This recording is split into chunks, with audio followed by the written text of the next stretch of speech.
الحمد لله رب العالمين والعاقبة للمتقين والصلاة والسلام على سيد المرسلين وعلى آله وصحبه أجمعين أما بعد فأعوذ بالله من الشيطان الرجيم بسم الله الرحمن الرحيم وننزل من القرآن ما هو شفاء ورحمة للمؤمنين وقال النبي صلى الله عليه وسلم عليكم بالشفاءين تلاوة كلام الله وشربة العسل وقال النبي صلى الله عليه وسلم من لم يشفي القرآن فلا شفاه الله من لم يكفي القرآن فلا كفاه الله او كما قال علیہ الصلوۃ والسلام۔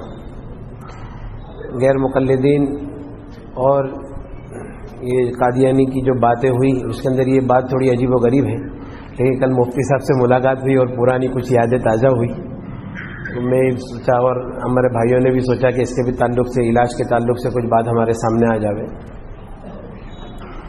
بھائی دیکھو، عام طور پہ ہمارے ذہن میں ایک بات یہ ہے کہ یہ دور میں جادو، جنات، حسد، نظر یہ سب بہت عام ہے، اور میں یوں کہہ سکتا ہوں کہ 95% لوگ اس کے اندر مبتلا ہیں، اور علماء کرام بھی اس میں مبتلا ہیں۔ لیکن ذہن میں یہ بات ہے بہت سارے لوگوں کے کہ جیسا سفلی ہے، جادو ہے، ناپاک ہے، اس کا علاج جو ہے وہ ناپاک سے ہی ہوگا۔ ایسا نہیں ہے۔ اللہ تبارک و تعالیٰ قرآن پاک میں فرماتے ہیں وَقُلْ جَاءَ الْحَقُّ وَزَهَقَ الْبَاطِلُ، حق آئے گا باطل جائے گا، روشنی آئے گی اندھیرا جائے گا۔ إِنَّ الْبَاطِلَ كَانَ زَهُوقًا، اور باطل کو تو ٹوٹنا ہی ہے۔ وَنُنَزِّلُ مِنَ الْقُرْآنِ مَا هُوَ شِفَاءٌ وَرَحْمَةٌ لِلْمُؤْمِنِينَ، اللہ تبارک و تعالیٰ فرماتے ہیں ہم نے قرآن پاک کو نازل کیا، اس کے اندر شفا ہے اور رحمت ایمان والوں کے لیے۔ نبی کریم صلی اللہ علیہ وسلم نے فرمایا دو شفا کو اپنے پر لازم پکڑو، ایک اللہ کے کلام کی تلاوت اور دوسرا شہد پینا۔ نبی کریم صلی اللہ علیہ وسلم نے فرمایا خیر الدواء القرآن، بہترین دوا قرآن ہے۔ نبی کریم صلی اللہ علیہ وسلم نے فرمایا جس کو قرآن شفا نہیں دے گا اس کو اللہ شفا نہیں دے گا، اور جس کے لیے قرآن کافی نہیں اللہ اس کے لیے کافی نہیں ہے۔ اب یہ ہے کہ قرآن سے علاج کس طریقے سے کر سکتے ہیں۔ اصل میں ایک سی ڈی ہے ہمارے پاس، اس کے اندر آیتیں ہیں، ہر وہ آیت جس کے اندر اللہ کی بڑائی، جہنم کا ذکر، شیاطین کا ذکر اور آخرت کا ذکر، اس سے شیطانوں کو بہت تکلیف ہے، تو وہ آیتوں کو جمع کرتے ہیں تو حضرت شیخ زکریا رحمۃ اللہ علیہ کی منزل ہے جو 33 آیتیں ہیں۔ اسی طرح سے عرب کے علماء عاملین حضرات وہ لوگ اور بھی کچھ جادو کی آیتیں اس کے اندر ملاتے ہیں، نظر کی آیتیں ملاتے ہیں۔ تو جب وہ آیتیں سنتے ہیں تو آیت سننے سے اگر واقعی میں کچھ ہے، کوئی آدمی کے اوپر کوئی جادو ہے، حسد ہے، نظر ہے، تو وہ سننے سے بدن کے اوپر کیفیت ظاہر ہوتی ہے، جیسے سر میں درد ہوگا، گردن میں درد ہوگا، کمر میں درد ہوگا، اور جادو جس جگہ پر بدن کے اندر ہے وہ جگہ پہ درد بڑھتا چلا جائے گا۔ اگر کسی نے کچھ کھلایا ہے، عام طور پہ کھلانے کا معاملہ زیادہ ہوتا ہے، اگر کسی نے کچھ کھلایا ہے تو الٹی جیسا ہوگا۔ تو یہ سارے معاملات اب جب قرآن کی وہ آیتیں سنیں گے تو یہ سب تکلیف ہوگی۔ اب علاج یہ ہے کہ انہی آیتوں کو بار بار بار بار شفا کی نیت سے سننا ہے، مطلب اس کے پیچھے پڑ جانا ہے، سنتے ہی جانا ہے، اچھا لگے یا نہ لگے۔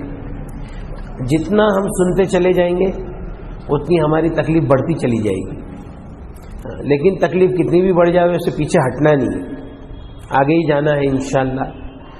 اور پھر اس کے بعد میں ہو سکتا ہے کہ جادو بدن سے نکلنا شروع ہوگا، یا تو بدن میں بہت کھجلی ہوگی، یا بخار چڑھ جائے گا، یا پیشاب بہت ہوگی، یا تو جلاب بہت ہوں گے، یا الٹیاں بہت ہوگی۔ ہو سکتا ہے ہمارے بہت سے لوگوں کا علاج ہوا، ہو سکتا ہے ایک ایک دن کے اندر 100 الٹی ہوتی ہے، 50 جلاب ہوتے ہیں، لیکن جتنا نکلتے جائے گا آدمی فریش ہوتے جائے گا۔ اور یہ سب کچھ ہونے کے بعد میں ہم 1 گھنٹہ 2 گھنٹہ 3 گھنٹہ لگاتار یہ آیتیں سنتے ہیں اور کچھ نہیں ہوتا ہے، سننے سے کوئی کیفیت بدن پہ نہیں آتی، تو اب سمجھ جانا چاہیے کہ الحمدللہ مکمل علاج ہو گیا۔ اب اگر کوئی یوں کہتا ہے کہ کچھ نہ کچھ تکلیف ہے تو یا تو پھر اس کا علم کمزور ہے یا پھر وہ بیوقوف بنا رہے۔ تو یہ قرآن کا ایک علاج ہے، بہت سارے علاجات ہوئے، اور جیسے میں 1-2 مثال آپ کو بتاتا ہوں۔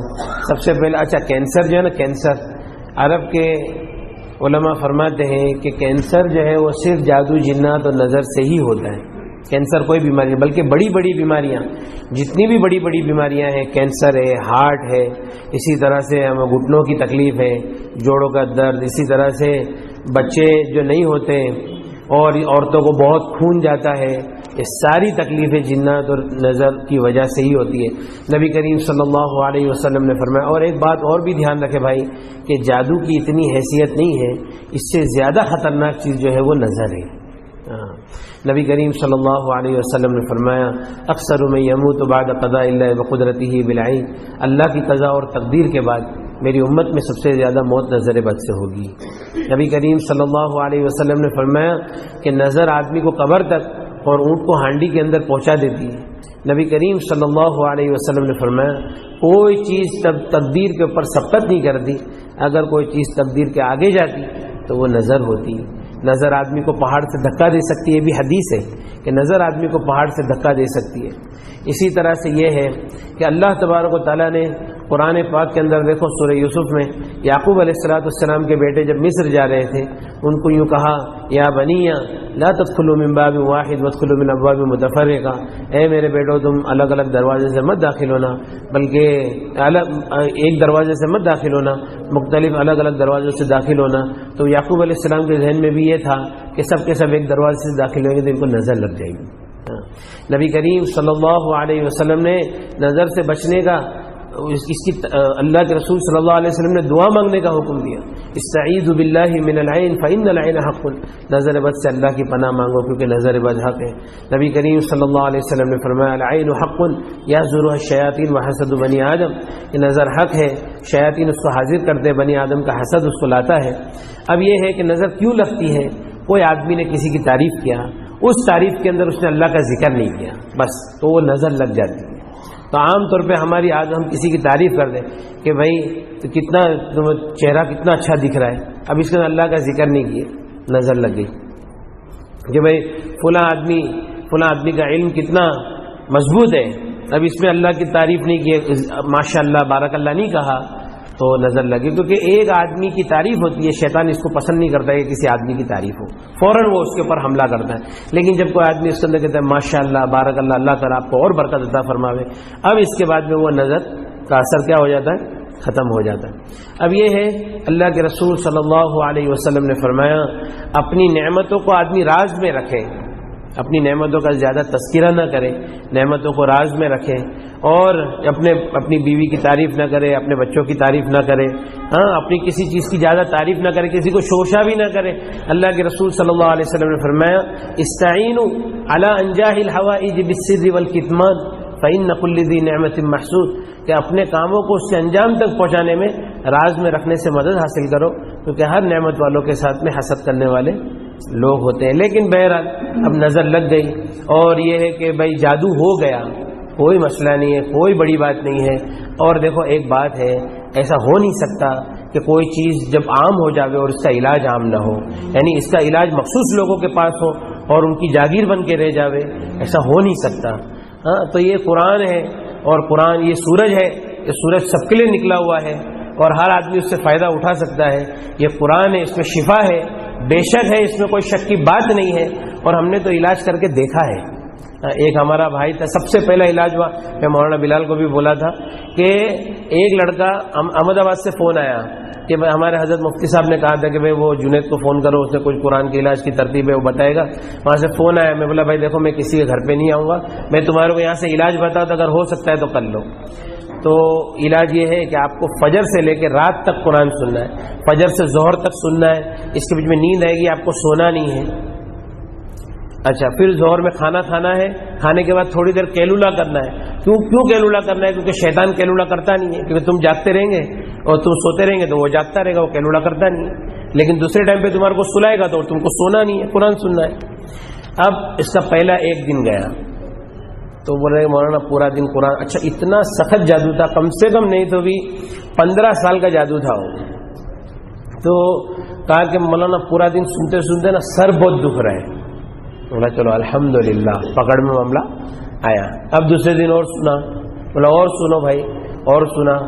تو بولے کہ تھوڑی تھکان لگ رہی ہے، کمزوری لگ رہی ہے. میں بولا الحمدللہ اندر جو چیز ہے وہ کمزور ہو رہی ہے، ورنہ قرآن سے تھکان کا کیا مطلب ہے. اچھا تیسرے دن بھی کمزوری، چوتھے دن تو ایسی حالت ہو گئی کہ ایسا لگتا تھا کہ ابھی یہ مر جائے گا. اس کے والد نے مجھ کو کہا کہ بھائی یہ تو ایسا لگتا ہے کہ ابھی جائے گا دنیا سے. میں بولا دیکھو بھائی جانا تو اس کو ویسے بھی ہے، کینسر میں ہے، آپ سوچ لو کھائی دونوں طرف ہے، یا تو ادھر گر جائے گا یا ادھر گرے گا. اس سے اچھا یہ قرآن ہے، اس کو چلنے دو. اچھا میں بولا کہ بھائی وہ بیمار ہو گیا بہت زیادہ، آپ کو کیا ہوا؟ بولے مولانا میں بھی اس کے ساتھ میں سنتا تھا لیکن میرے کو کچھ نہیں ہوا. تو بولا پھر آپ کو کچھ نہیں ہوا، اس کو ہو رہا ہے تو سوچو نا کیوں ہو رہا ہے، چلنے دو. اب 5واں دن تھا اور اس کو الٹی ہوئی، الٹی میں پتھر نکلا، اس کے اوپر لکھا تھا اوم. پھر دوسرا ببول کے کانٹے، گوشت کا ٹکڑا، بال، گانٹھ لگے ہوئے سب بال تھے، وہ سب نکلا. میں بولا بھائی یہ تو سب نکل گیا، وہ فریش ہو گیا. تو بولا ابھی اور بھی آپ کو سننا ہے. پھر اس کا میرے خیال سے کچھ 6واں دن تھا، اور جو قرآن سنا، ہری ہری الٹی، ہرے ہرے جلاب.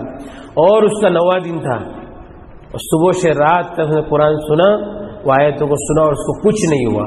بولے بھائی دیکھو الحمدللہ آپ کے وہ جو جادو وغیرہ تھا وہ سب ٹوٹ گیا، اللہ تعالیٰ نے آپ کو شفا دے دیا، اب کوئی مسئلہ نہیں ہے. اب آپ کا کینسر چیک کرا لو. اب کینسر چیک کرائے تو کینسر بھی نہیں ہے، الحمدللہ سب ختم ہو گیا. اسی طرح سے ہمارے یہاں پہ ایک عورت ہے، اس کے سینے کے اندر گانٹھ ہو گئی تھی کینسر کی. تو ہمارا وہ ایک بامبے میں ڈاکٹر ہے، ڈاکٹر سلطان پردھان، ایشیا کا سب سے بڑا ڈاکٹر ہے کینسر کا. تو اس نے بھی بول دیا تھا کہ بھئی یہ کینسر ہو گیا ہے. اب اس کے بعد جب قرآن پڑھے تو خبیث حاضر ہو گیا، معاف کر دو، چھوڑ دو، کبھی نہیں آئیں گے، یہ وہ. قرآن سنتے سنتے کمزور ہو کے وہ نکل گیا. اور پھر اس کے بعد میں بولا کہ بھائی ابھی قرآن اور سنتے رہو. تو اس کو ایسا لگتا تھا کہ وہ گانٹھ کے اندر کسی نے کیمیکل ڈال دیا ہے، اتنی جلن ہوتی تھی اور الٹی جلاب چالو ہو گئے. 2 دن تک ایسا چلا. 2 دن کے بعد میں کہا کہ اب وہ گانٹھ چھوٹی ہو گئی اور ایسا کچھ لگتا نہیں ہے، اب قرآن سننے سے کچھ ہوتا نہیں. بولے بھائی واپس چیک کر لو. 2 دن پہلے کا رپورٹ اور 2 دن کے بعد کا رپورٹ، اس کے اندر بتایا کہ کینسر ہے ہی نہیں، چربی کی گانٹھ ہے، ختم ہو گیا الحمدللہ. ہمارے پاس سورت میں ایک صاحب تھے، تو ان کی بیوی کو خون بہت جاری رہتا تھا، اور خون کے بارے میں حدیث ہے الاستحاضۃ من الشیطان. تو ڈاکٹروں نے جب ٹیسٹ وغیرہ کیے تو کہا کہ بچے دانی کے اندر کچھ گانٹھیں ہیں، 5-6 گانٹھ ہے، تو اس کا آپریشن کرنا ہی پڑے گا، نہیں تو اس کا کوئی علاج نہیں ہے. تو انہوں نے یہ سوچا کہ چلو بمبئی میں اپنا آپریشن کریں گے. چلو بمبئی آئے تو کسی نے قرآن کے علاج کی ترتیب بتایا، میں نے بھی فون پہ تھوڑا سے ساتھ دیا کہ بھائی چلو، میں ان کو ترغیب دیا، انہوں نے قرآن سننا چالو کیا. تو صبح سے سنتے سنتے رات ہو گئی. اب اس رات میں انہوں نے رات الٹی ہوئی، دوسرے دن صبح میں ایک الٹی ہوئی، اور پھر اس طرح سے بہت خون نکلا اور خون بند ہو گیا.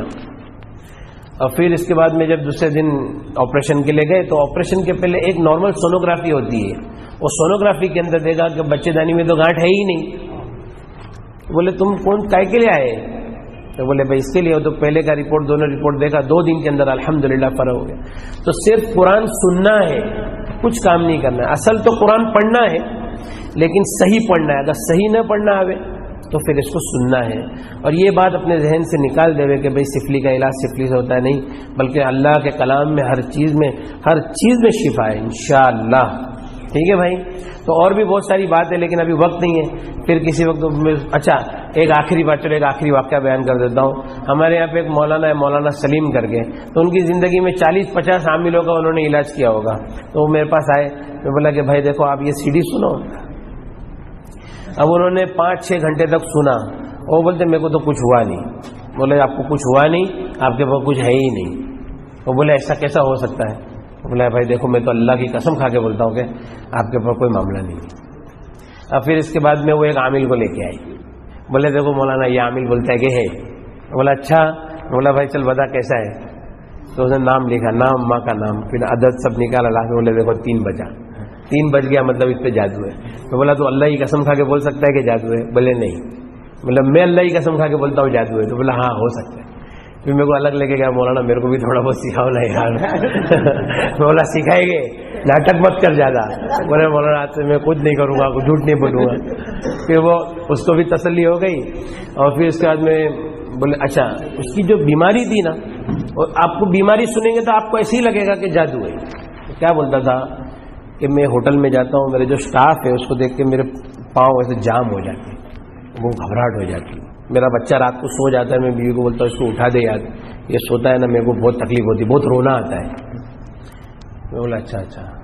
بولا تم نے کتنے سال سے تمہارے سر میں تیل نہیں لگایا ہے؟ بولے میرے کو جب سے ہوش آیا میں کبھی تیل لگایا ہی نہیں ہوں. بولا رات کو جاگنے کی عادت ہے؟ بولے ہمارا ہوٹل کا دھندا، ہم لوگ رات کو جاگتے. بولا ٹھیک ہے بھائی آپ کے سر میں تیل لگاؤ. اب وہ تیل کی مالش، بولا پہلے دن تیل بہت جائے گا آپ کے سر میں، جانے دینا، اور اس کے بعد 2-3 دن کے بعد کیا ہوتا ہے بتاؤ. 2-3 دن کے بعد وہ ملنے کے لیے آیا، گلے والے ملا اور ایک پیشانی پہ بوسہ دیا. بولے مولانا الحمدللہ میں بہت اچھا ہو گیا، پہلے دن 1 کٹورا تیل میرے سر میں چلے گیا. بولا بھائی تیرے دماغ میں خشکی ہے، اور بھی کچھ گڑبڑ تھی اندر کی، تو اس کا بھی علاج الحمدللہ بتایا اس کو. پھر وہ تو بولا کہ مولانا اللہ تعالیٰ نے آپ کے ذریعے سے ہم لوگ کا تو یہ موت تک کا مسئلہ حل ہو گیا. اب یہ ہے کہ ایک اور آدمی کو لے کے آیا، 16 سال سے ان کے گھر میں جادو تھا. تو میں بولا بھائی یہ قرآن سنو. گھر میں جا کے قرآن چالو کیا، اس کی بیوی کو سنا تو خبیث حاضر ہو گیا بدن پہ. وہ خبیث بولتا ہے کہ بند کرو، اس سے کچھ ہونے والا نہیں ہے.